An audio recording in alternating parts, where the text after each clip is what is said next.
आज हम लोग डिस्कस करेंगे एनसीईआरटी को। इसके पहले हम लोग कंप्लीट कर चुके हैं नोट्स। अब एनसीईआरटी को रीड करेंगे, इसके बाद पीवाईक्यू कंप्लीट करेंगे। तो हम लोगों का बचा हुआ था इम्प्लांटेशन, पार्चुरेशन, यही दो जेस्टेशनल पीरियड या फिर जेस्टेशन, ये 3 टॉपिक हम लोगों का बचा हुआ था एनसीईआरटी से करना, और बाकी वो नोट्स से कंप्लीट हो चुका है। तो आज हम लोग एनसीईआरटी रीडिंग करेंगे। एनसीईआरटी रीडिंग करने के बाद नेक्स्ट लेक्चर में क्वेश्चन प्रैक्टिस करेंगे और 2026 का भी क्वेश्चन हम दिखाएंगे कि कैसा क्वेश्चन आया है। एग्जाम तो कैंसिल हो चुका है, लेकिन कोई बात नहीं, हम लोग क्वेश्चन प्रैक्टिस कर लेंगे। तो हम लोग पीवाईक्यू करेंगे 10 ईयर का, और फिर जो रिसेंट में 2026 में जो आया है क्वेश्चन पेपर, उसको भी डिस्कस करेंगे, और फिर आगे फर्दर नेक्स्ट चैप्टर की ओर बढ़ेंगे। तो नेक्स्ट चैप्टर हम लोग डिस्कस करेंगे। इसके बाद जैसे नेक्स्ट लेक्चर में ये चैप्टर खत्म हो जाएगा, इसके बाद हम लोग डिस्कस करेंगे रिप्रोडक्टिव हेल्थ। चलिए शुरू करते हैं। NCERT reading line by line हम लोग पूरा डिस्कस करेंगे अभी।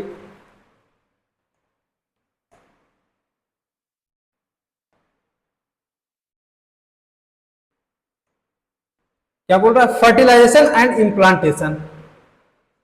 Fertilisation and implantation. फर्टिलाइजेशन किसको बोलते हैं? Fusion of male and female gamete, उसको हम लोग बोलते हैं fertilisation. Fusion of male and female gamete कहाँ पे होता है फर्टिलाइजेशन? एम्पुलरी रीजन में। तो बोलेंगे इसको fusion of male and female gamete, या फिर haploid male and female gamete occur at the ampullary region, या फिर ampulla is known as fertilisation. तो हम लोग ये इम्प्लांटेशन क्या हो गया? इम्प्लांटेशन हो गया कि attachment of blastocyst into the wall of uterus. Uterus के वॉल पे वो अटैच होगा, उसको बोलते हैं इम्प्लांटेशन। इंडोमेट्रियल वॉल से अटैच होता है, तो उसको क्या बोलते हैं? इम्प्लांटेशन। तो ड्यूरिंग कॉपुलेशन, क्वाइटस के टाइम पे क्या होगा? सीमेन रिलीज होगा पेनिस के द्वारा, कहाँ पे? वेजाइना में। उस प्रोसेस को क्या बोलते हैं? इंसेमिनेशन। इंसेमिनेशन में हम क्या बताए थे? इंसेमिनेशन में बताए थे जो सीमेन होता है वो पहुंचाया जाता है, और कहां पे? फीमेल रिप्रोडक्टिव ट्रैक्ट में। तो क्या हुआ? Transfer of semen, transfer of semen into the female reproductive tract is known as insemination. तो क्वाइटस के टाइम पे इंसेमिनेट होगा into the vagina, into the vagina of the female reproductive tract. तो उसी को बोलते हैं क्या? Insemination. Motile sperm swim rapidly pass through the cervix. तो वो वेजाइना में इजैकुलेट होगा, या फिर वेजाइना में वो इजैकुलेट होने के बाद क्या होगा? सर्विक्स को पास करेगा। सर्विक्स को पास करने के बाद यूट्रस को पास करता है।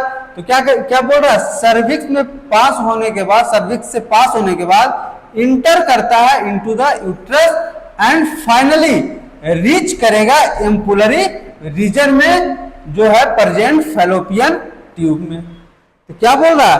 जो स्पर्म इजैकुलेट हुआ सर्विक्स में, सॉरी वेजाइना में, वो क्रॉस करता है सर्विक्स को। जैसे ये फिगर हम लोग देख लेते हैं।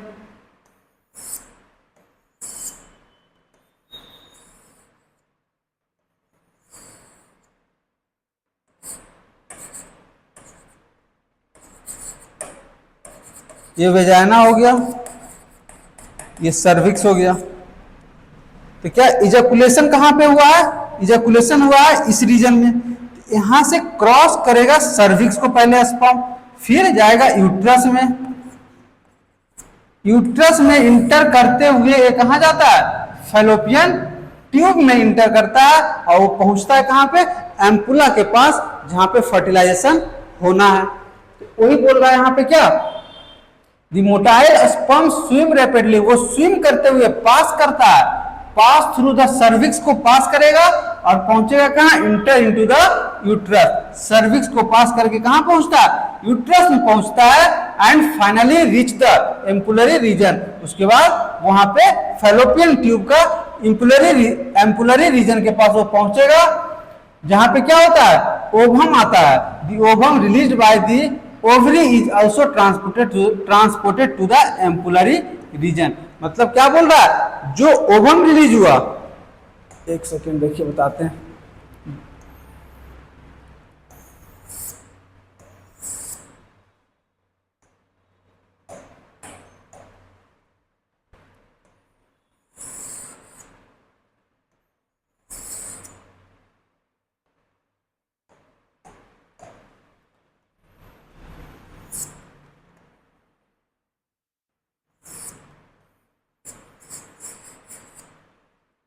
ये क्या हो गया, एम्पुला,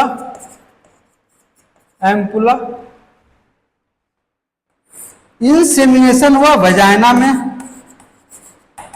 इंसेमिनेशन हुआ वजाइना में, यहां इंसेमिनेशन हुआ, इंसेमिनेशन हुआ। ये जो स्पर्म रिलीज हुआ है, सीमेन रिलीज हुआ, ये क्रॉस करता है, सर्विक्स को क्रॉस किया, सर्विक्स को क्रॉस किया, सर्विक्स को क्रॉस करके ये पहुंचता है कहां पे, यूट्रस में पहुंचा स्पर्म, यूट्रस से जाएगा ये फैलोपियन ट्यूब में, फैलोपियन ट्यूब के किस रीजन में पहुंचेगा, एम्पुलरी रीजन में। तो यहां से स्पर्म जाएगा और कहां पहुंचेगा, यहां पे ये हो गया स्पर्म, एम्पुलरी रीजन में पहुंचा। तो जो स्पर्म है वो एम्पुलरी रीजन में पहुंचा, और जो ओवम है यहां ओवरी से क्या रिलीज होगा, ओवम रिलीज हुआ। और इस ओवम को कलेक्ट कौन करेगा, ये फिंगर लाइक प्रोजेक्शन जो फिम्ब्रे है वो इसको कलेक्ट करेगा और कहां तक पहुंचाएगा, इस ओवम को पहुंचा देगा एम्पुला तक। ये पहुंच गया एम्पुला तक, और दोनों का क्या होगा, फर्टिलाइजेशन होगा। तो वही सेम चीजें डिस्कस कर रहे हैं हम लोग। Ampullary region, the ovum released by the ovary is also transported to the ampullary region. ये एम्पुलरी रीजन के पास ट्रांसपोर्ट होता है, where the fertilisation takes place, जहां पे क्या होगा, फर्टिलाइजेशन कंप्लीट होगा। Fertilisation can only occur if ovum and sperm are simultaneously to the ampullary region. ये इंपॉर्टेंट है। क्या बोला जा रहा है कि जो मेल गैमेट है और फीमेल गैमेट है, मतलब स्पर्म और ओवम दोनों क्या होगा, एक साथ पहुंचना चाहिए एम्पुलरी रीजन में, तभी जाकर फर्टिलाइजेशन पॉसिबल है। This is the reason why not copulation leads to fertilisation and pregnancy. मतलब क्या बोल रहा है, नॉट ऑल कॉपुलेशन, मतलब हर एक कॉपुलेशन, हर एक क्वार्टस, हर एक इंसेमिनेशन जरूरी नहीं है कि वो फर्टिलाइजेशन करवा दे। फर्टिलाइजेशन करवाने के लिए दोनों गैमेट का एक साथ एम्पुलरी रीजन में पहुंचना जरूरी है। इसीलिए हर एक पॉपुलेशन फर्टिलाइजेशन नहीं कर पाता, क्योंकि अगर जो टाइम पीरियड अलग अलग होगा तो फर्टिलाइजेशन नहीं हो पाता है। The process of fusion of sperm, sperm का फ्यूजन विद ओवम, इसको क्या बोलेंगे, फर्टिलाइजेशन बोला जाता है। During fertilisation a sperm come in contact with zona pellucida layer of the ovum. क्या बोल रहा है, जहां ये ओवम प्रेजेंट है वहां पे स्पर्म आया, स्पर्म कांटेक्ट करता है किसको, किससे आगे कांटेक्ट करता है, zona pellucida. Exact zona pellucida को भी नहीं करता, वहां पे ZP3 रिसेप्टर होता है, जो हम पहले डिस्कस कर चुके हैं। ZP3 रिसेप्टर होता है जो जोना पेलुसिडा से लगा होता है, वहां पे आकर बाइंड करता है sperm and induce changes in the membrane that block the entry of additional sperm. यहां पे क्या बोल रहा है, जब आकर बाइंड किया जोना पेलुसिडा से स्पर्म, तो उसके मेम्ब्रेन में चेंजेस ला देता है, मतलब उसके मेम्ब्रेन को डीपोलराइज कर देगा। उसके मेम्ब्रेन को क्या करेगा, डीपोलराइज करेगा।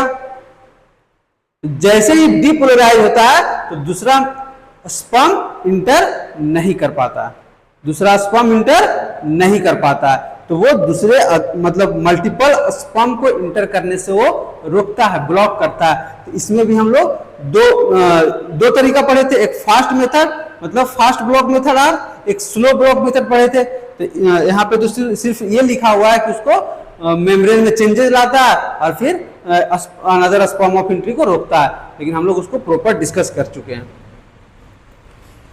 Does it ensure that only one sperm can fertilize ovum? मतलब ये जो उसको रोकता है, एडिशनल स्पर्म के एंट्री को रोकता है, ये इंश्योर करता है कि दूसरा स्पर्म कोई और इंटर ना करे, फर्टिलाइजेशन सिर्फ एक ही स्पर्म से हो।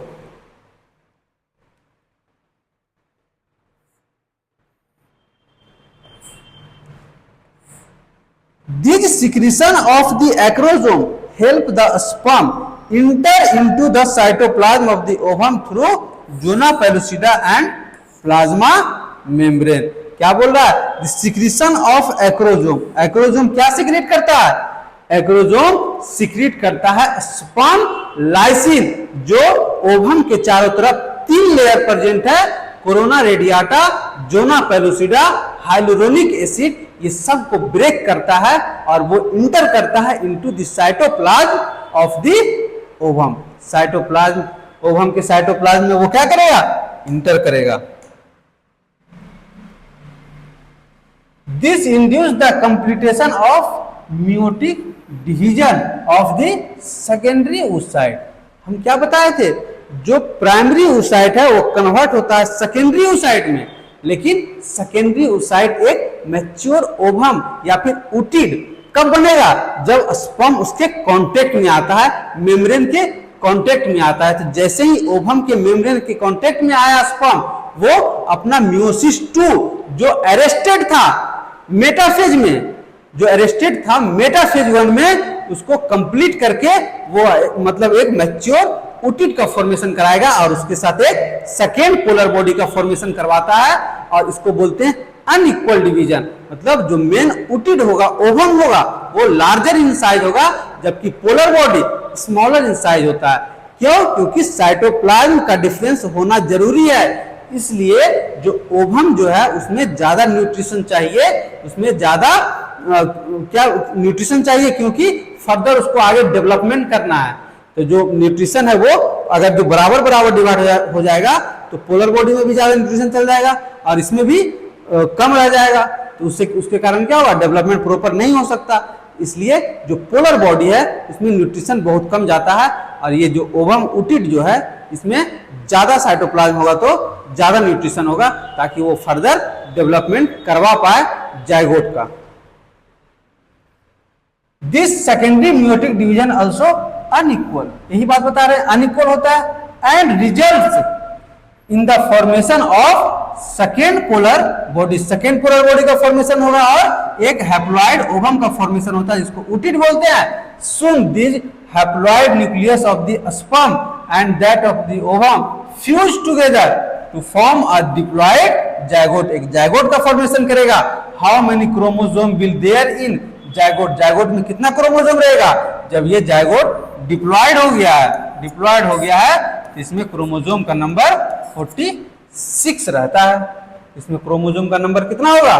46। One has to remember, wait एक सेकेंड,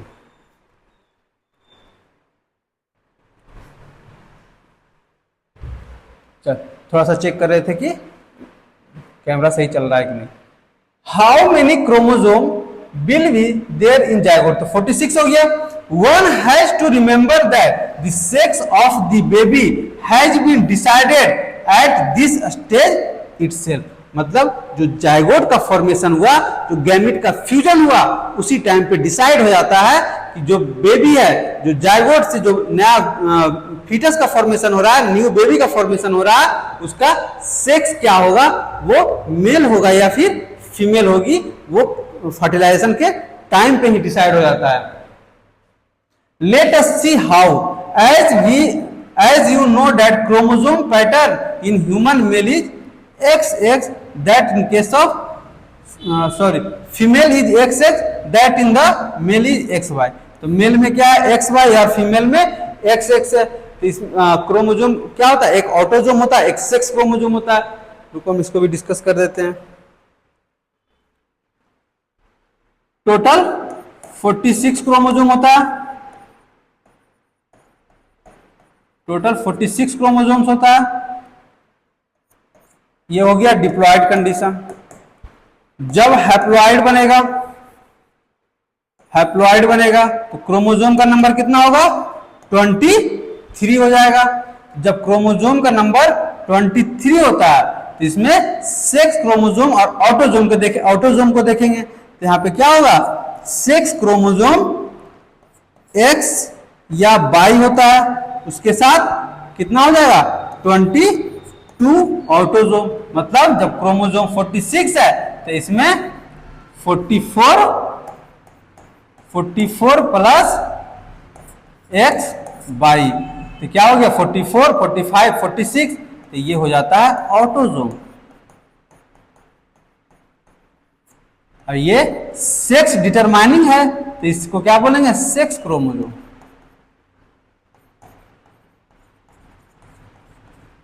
ये सेक्स को डिटरमाइन कर रहा है, तो यहां पे क्या होगा 22 प्लस एक्स बाई, तो क्या हो जाएगा 23 होगा, इसका आधा हो गया। तो यहाँ पे जो एक्स है, एक्स के साथ फर्टिलाइज करेगा तो क्या बनेगा, मान लो ये मेल है, क्योंकि यहाँ पे दो टाइप का गैमीट बन रहा है, एक्स और वाई। इसको ऐसे भी लिख सकते हैं, इसको ऐसे भी लिख सकते हैं 22 प्लस एक्स,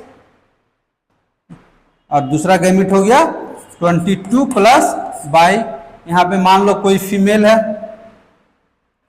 ये क्या हो गया, ये मेल हो गया। यहाँ पे देखो कोई फीमेल है, फीमेल में क्या होगा, एक्स एक्स होगा, तो 22 प्लस एक्स हो जाएगा, क्योंकि जब एक्स एक्स रहेगा तो सेम गैमीट ही बनेगा। चलो मान लेते हैं, जैसे देखो 22 प्लस एक्स और फिर एक्स हो गया, तो दो टाइप का गैमीट बनेगा 20 मतलब 22 एक 23, फिर 22 एक 23। यहाँ पे एक्स से अलग गैमीट बना, 22 से अलग गैमीट बना, तो यहाँ पे भी क्या होगा, एक्स एक्स से, तो एक्स से अलग गैमीट बनेगा, तो एक ही गैमीट बना लेते हैं, तो यहाँ पे एक गैमीट बना। अब देखो इसको इससे फ्यूजन करवाओ, तो यहाँ पे क्या होगा 44 प्लस एक्स एक्स हो गया, फिर यहाँ पे क्या होगा 44 प्लस एक्स वाई हुआ ना। तो यहाँ पे इसको क्या बोलेंगे, इसको फीमेल बोलेंगे, और इसको क्या बोलेंगे, इसको मेल बोलेंगे। आया समझ। तो यहाँ पे कैसे 22 प्लस 22 44, और एक्स और वाई दोनों मिलकर क्या बनाया 46। तो ये क्या हो गया, यहाँ पर ये हो गया डिप्लॉयड हो गया 2n। इसी को जायगोट बोले, जायगोट से मेल और फीमेल का फॉर्मेशन होगा। Therefore, all the haploid gamete ovum produced by the female have the sex chromosome X, where the male gamete sperm has the sex chromosome either X और Y। जो यहाँ पे बताए हम अभी, सेक्स क्रोमोसोम क्या है, यहाँ पर X है और Y है, फीमेल के केस में सिर्फ X है। Since 50% of the sperm carry the X chromosome while the other 50% carry Y chromosome। यहाँ पे क्या हुआ, दो टाइप का गैमीट बना, तो ये भी हो जाएगा 50%, ये 50%, ये भी क्या हो जाएगा 50%। दोनों सेग्रीगेट करेगा इंडिपेंडेंटली, तो दोनों सेग्रीगेट करके क्या बनाएगा 50% एक्स बनाएगा और 50% वाई बनाएगा।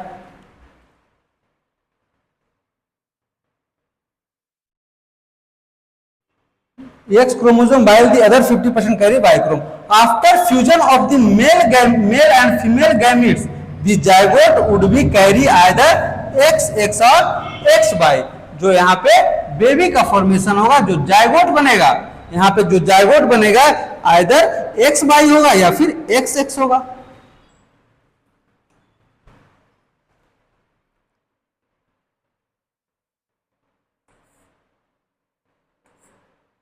You will learn more about the chromosomal pattern in chapter 5 में हम लोग क्रोमोसोमल पैटर्न के बारे में पढ़ेंगे। That is why significantly it is correct to say that sex of the baby is determined by the father, not by the mother।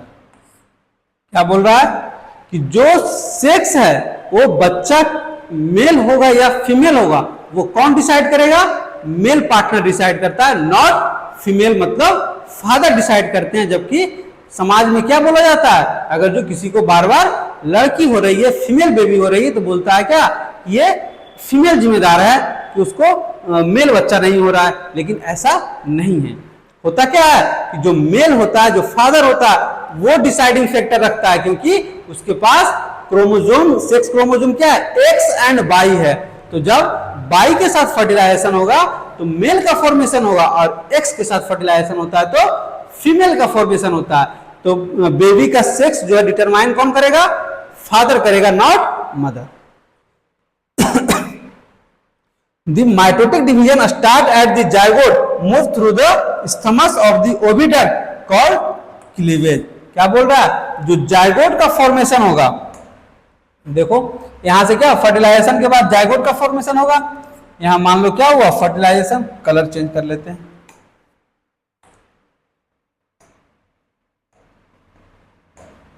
यहां पे देखो फर्टिलाइजेशन हो गया, फर्टिलाइजेशन, ये मान लो जाइगोट का फॉर्मेशन हो गया। ये क्या है, जाइगोट, जाइगोट 2n। अब ये जाइगोट क्या करेगा, फर्दर आगे बढ़ता है, ये जाइगोट फर्दर आगे जाएगा स्थमस की ओर, फर्दर आगे जाता है कहां, स्थमस की ओर जाता है। तो हम सेल का स्टेज इसलिए दिखाए हैं क्योंकि आफ्टर फर्टिलाइजेशन जाइगोट ट्रेवल करता है यूट्रस की तरफ, और वहां पे ट्रेवलिंग के दौरान मतलब स्थमस से वो बाहर निकलेगा, सॉरी स्थमस से जाएगा यूट्रस में, तो उस टाइम पे उसमें डिवीजन होते रहता है। इसको क्या बोलते हैं, क्लीवेज, क्लीवेज और जाइगोट। तो जाइगोट का यहां पे क्या हो रहा है, क्लीवेज हो रहा है।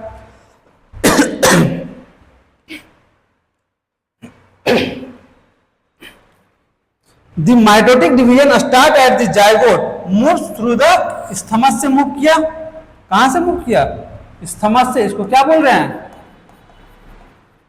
स्थमस इसको बोल रहे हैं, स्थमस से मूव किया।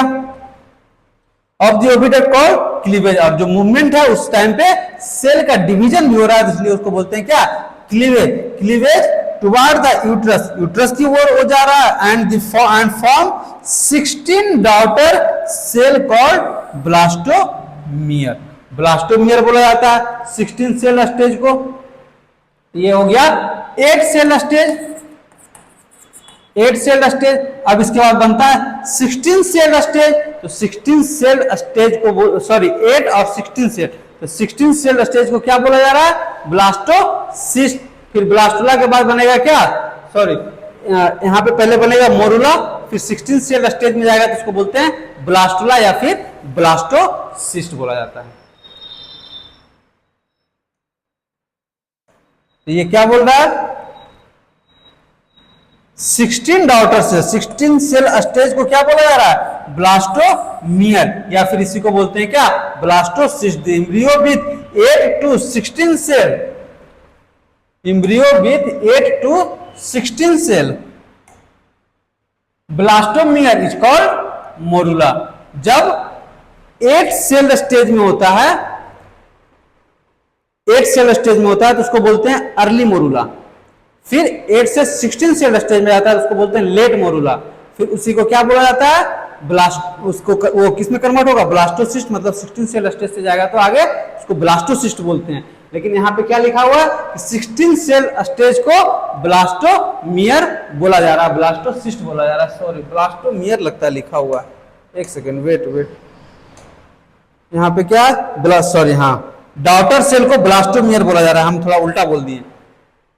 वो तो हम सही बताएं कि जो 8 सेल स्टेज में है उसको बोल रहे हैं क्या, अर्ली मोरुला। 16 सेल स्टेज में गया तो लेट मोरुला, फिर वो कन्वर्ट होगा ब्लास्टोमियर या ब्लास्टोसिस्ट में। यहाँ पे क्या बोल रहा है, ब्लास्टुला या ब्लास्टोसिस्ट में। अब ब्लास्टोमियर बोल रहे हैं जो उसके अंदर सेल है, सेल में डिवीजन जो हो रहा है उस हर एक सेल को क्या बोला जा रहा है, ब्लास्टोमियर। तो यहाँ पे वही होता है 16 डॉटर सेल का फॉर्मेशन होता है, उसको क्या बोलते हैं, ब्लास्टोमियर बोलते हैं, ब्लास्टोमियर। तो यहाँ पे क्या है, ये सब जो सेल है इसको क्या बोल रहे हैं, ब्लास्टोमियर बोला जा रहा है। तो ये ब्लास्टोमियर फर्दर जाकर कन्वर्ट होगा किसमें, ब्लास्टोसिस्ट में कन्वर्ट होता है। ब्लास्टोसिस्ट क्या होगा, इंप्लांट करेगा इंडोमेट्रियल वॉल से, मतलब ये मान लो जाइगोट है, सॉरी ओवम, ये ओवम, यहां पे क्या हुआ, फर्टिलाइजेशन, फर्टिलाइजेशन, ये 2 सेल स्टेज, ये 4 सेल स्टेज, फिर ये कितना हो जाएगा, मोरुला 8 सेल, 8 सेल स्टेज, उसके बाद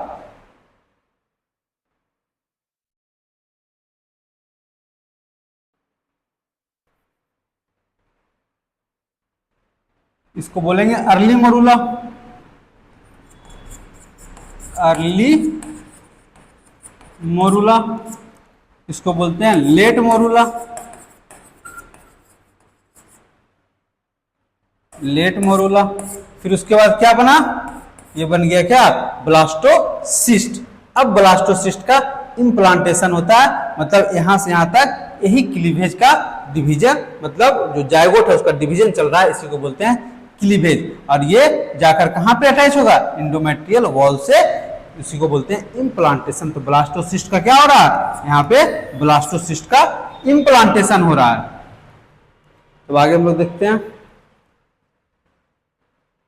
blastomere called morula. 8 to 16 cell stage को क्या बोले, मोरूला बोले, और इसके बाद वाला स्टेज को बोलेंगे क्या, ब्लास्टोसिस्ट। तो morula continue to divide, morula में फर्दर डिवाइड होगा and transform into blastocyst. Morula किसमें कन्वर्ट होगा, ब्लास्टोसिस्ट में कन्वर्ट होगा and it moves further into the uterus तक वो मूव करता है। The blastomere in the blastocyst are arranged into the outer layer called trophoblast. जो आउटर लेयर है उसको क्या बोला जा रहा है, उसको बोला जा रहा है ट्रोफोब्लास्ट। ये जो आउटर लेयर है उसको बोला जा रहा है ट्रोफोब्लास्ट। और इसको क्या बोला जा रहा है, ICM, inner cell mass, inner cell mass. इसको क्या बोला जा रहा है, inner cell mass. And the inner group of cell attached to the trophoblast called inner cell mass and trophoblast layer then get attached to the endometrium and the inner cell mass get differentiated as the embryo। क्या बोल रहा है, जो बाहर का trophoblast है वो जाकर अटैच हो गया इंडोमेट्रियल वॉल से। अब वो अटैच होने के पहले जो जोना पेलुसिडा है उसको ब्रेक करके हैच आउट करता है, मतलब उसको ब्रेक करके बाहर आता है, उसके बाद जाकर वो अटैच होता है। इसमें पूरा तो नहीं लिखा हुआ है। और जो इनर सेल मास है वो किसमें कन्वर्ट हो जाएगा, एम्ब्रियो में। After attachment uterine wall divide rapidly and cover. ये क्या करता है, अटैचमेंट के बाद यूटेराइन वॉल डिवाइड करता है रैपिडली एंड कवर ब्लास्टोसिस्ट। वो ब्लास्टोसिस्ट को कवर कर लेगा। मतलब देखो ये इंडोमेट्रियल वॉल है, ये ब्लास्टोसिस्ट है। जैसे ही इसके कांटेक्ट में आएगा तो इस इंडोमेट्रियल वॉल का डिवीजन फास्ट हो जाता है और ये अंदर इन्वेजिनेट कर जाएगा, ये अंदर इन्वेजिनेट करेगा और बाहर से इंडोमेट्रियल का जो वॉल है उसको कवर कर लेता है। Embedded into the endometrium of the uterus, this is called, इसी को क्या बोला जा रहा है, implantation and it's lead to pregnancy। अब क्या बोलेंगे इसको कि वो प्रेगनेंसी वो कंसीव कर गया। अब देखो प्रेगनेंसी एंड एम्ब्रियो डेवलपमेंट। अब हम लोग क्या देखेंगे, pregnancy and embryo development. After implantation finger like projection appear on the, एक सेकेंड रुको, तो कितना और बचा होगा, पार्चुरेशन ये हो गया, थोड़ा सा ही है। क्या बोल रहा है, implantation, after implantation finger like projection appear on the trophoblast called chorionic villi which are surrounded by uterine tissue and maternal blood. क्या बोल रहा है, इम्प्लांटेशन के बाद फिंगर लाइक प्रोजेक्शन अपीयर होता है ट्रोफोब्लास्ट में, उसको क्या बोलते हैं, कोरियोनिक विलाई बोला जाता है, जो सराउंडेड होता है यूटेराइन टिश्यू से और मैटरनल ब्लड से। मैटरनल ब्लड और यूटेराइन टिश्यू से वो सराउंडेड होगा। मतलब जो ट्रोफोब्लास्ट है उसमें फिंगर लाइक प्रोजेक्शन निकलता है, उसको क्या बोलते हैं, कोरियोनिक विलाई बोला जाता है। यही जाकर इन्वेजिनेट करता है किसमें, या मदर के इंडोमेट्रियम से, मैटरनल वॉल से। The chorionic villi and uterine tissue become integrated with each other and join form a structural and functional unit। एक structural and functional unit मतलब जो बच्चा का जो ट्रोफोब्लास्ट है और मदर का जो मैटरनल टिश्यू है, दोनों एक दूसरे से इंटीग्रेट करता है, दोनों से जुड़ता है और एक प्लासेंटा का फॉर्मेशन करवाता है।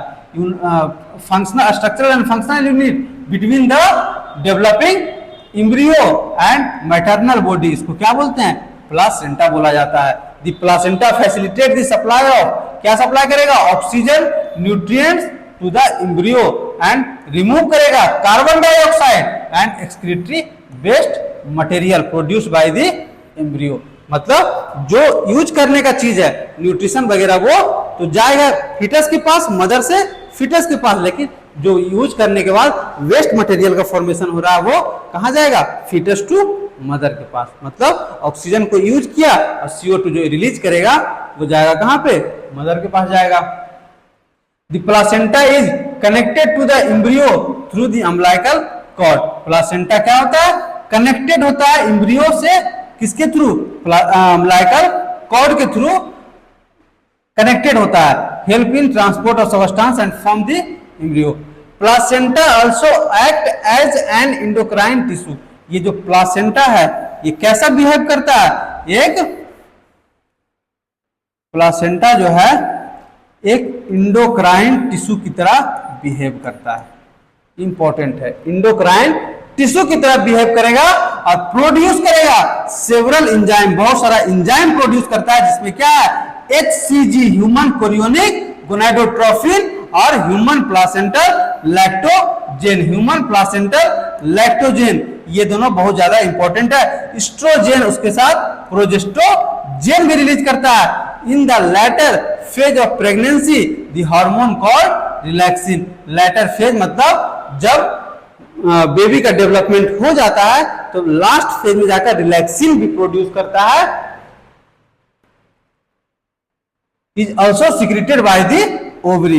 ये रिलैक्सिन कौन सेक्रेट किया, रिलैक्सिन सेक्रेट किया है ओवरी। ओवरी क्या सेक्रेट किया, relaxin at the later phase, मतलब लास्ट के फेज में वो रिलीज करता है relaxin. Let us remember that HCG, HPL, relaxin are produced in women during pregnancy. मतलब कोई भी फीमेल हो उस फीमेल के अंदर HCG, HPL और रिलैक्सिन ये तीनों हार्मोन तभी रिलीज होगा जब वो फीमेल प्रेग्नेंट होगी। जो प्रेग्नेंट नहीं होती है उसमें ये तीनों हार्मोन नहीं मिलता है। तो हम लोग ग्रेविडेक्स टेस्ट में क्या देखे थे, वहां पे हम लोग ये भी पढ़े थे कि जो यूरिन होता है, जो ये किट आता है जहां पे चेक किया जाता है कि फीमेल प्रेग्नेंट है कि नहीं, तो वहां पे किस हार्मोन को डिटेक्ट किया जाता है, वहां पे HCG को डिटेक्ट किया जाता है। In addition, during pregnancy, the level of the other hormone like estrogen, progesterone, cortisol, prolactin, thyroxine, etc. are increased several fold in maternal blood. ये maternal blood में ये सब हार्मोन बढ़ा हुआ रहता है। तो यहाँ पे ये इंपॉर्टेंट इसमें क्या है जो हम बताते हैं। In addition, during pregnancy, the level of other hormones like estrogen का तो ठीक है, प्रोजेस्टेरोन भी ठीक है, cortisol, prolactin, इसके साथ थायरॉक्सिन। ये थायरॉक्सिन उस टाइम पे मेटाबॉलिक रेट बढ़ा होता है फीमेल का, इसलिए थायरॉक्सिन वहां पे इंपॉर्टेंट रोल प्ले करता है। Are increase several fold in the maternal blood. Increase production of these hormone is essential for the supporting the fetal growth, metabolic changes in the mother and maintenance of the pregnancy. क्या बोल रहा है, जब ये सब hormone का level increase रहता है इज एसेंशियल, ये सब जो हार्मोन दिया हुआ है इसका इंक्रीज होना जरूरी है, क्योंकि ये सपोर्ट करता है फीटल ग्रोथ को, metabolic changes in mother and maintenance of pregnancy. ये प्रेगनेंसी को भी मेंटेन करता है। Immediately after implantation the inner cell mass differentiate, मतलब इम्प्लांटेशन होने के तुरंत बाद क्या होगा, इनर सेल मास डिफरेंशिएट करता है। किसमें, 3 लेयर में डिफरेंशिएट करेगा, 3 लेयर में डिफरेंशिएट करेगा, एक्टोडर्म, इंडोडर्म और जस्ट तुरंत क्या होगा, मेसोडर्म का फॉर्मेशन होगा। Soon appear between the ectoderm and mesoderm. तो इनर सेल मास 3 लेयर में बना, इंडोडर्म, एक्टोडर्म और जस्ट थोड़े समय के बाद मेसोडर्म का भी फॉर्मेशन होता है, वो दोनों के बीच में प्रेजेंट होता है। These 3 layers give rise to all tissues, organ in adults. It need to be mentioned here that the inner cell mass contains certain cell called stem cell which have the potency to give rise all the tissue or organ। क्या बोल रहा है यहाँ पे, जो inner cell मास है उसके पास क्या प्रेजेंट रहता है, स्टेम सेल प्रेजेंट रहता है, इसी को बोलते हैं टोटिपोटेंट सेल बोला जाता है। और इसके यहाँ बोल रहे हैं, इसके पास पोटेंसी होता है, कैपेबिलिटी होता है कि वो नए टिश्यू और ऑर्गन, हर एक टिश्यू और ऑर्गन का फॉर्मेशन करवा पाए। What is the major feature of embryonic development at various month of pregnancy, ये हम लोग देखेंगे अभी थोड़े नेक्स्ट लेक्चर में, इसको हम लोग कंप्लीट करेंगे। अभी यहां तक रहने देते हैं, उसके बाद फिर आगे फर्दर एक ही स्लाइड है ना, उसको कंप्लीट कर लेते हैं, कोई बात नहीं, थोड़ा सा। तो क्या बोल रहा है, major feature of embryonic development at various month of the pregnancy, the human pregnancy last 9 month. Human pregnancy कितने का होता है, कितने मंथ का होता है, 9 मंथ का होता है। Do you know for how many months pregnancy last in dog, dog में कितना होता है, एलिफेंट में क्या होता है, कैट में क्या होता है, ये सब हम बता चुके हैं जब ये नॉर्मल हम लोगों का थियोरेटिकल क्लास चल रहा था उस टाइम पे। एनसीईआरटी रीडिंग से पहले जो क्लास चला था उसमें हम ऑलरेडी कंप्लीट करा चुके हैं। अभी रहने देते हैं इसको, नेक्स्ट लेक्चर में कंप्लीट करते हैं। नेक्स्ट लेक्चर में इसमें जो बचा हुआ है उसको कंप्लीट करके और क्वेश्चन प्रैक्टिस भी कर लेंगे। तो मिलते हैं नेक्स्ट लेक्चर में।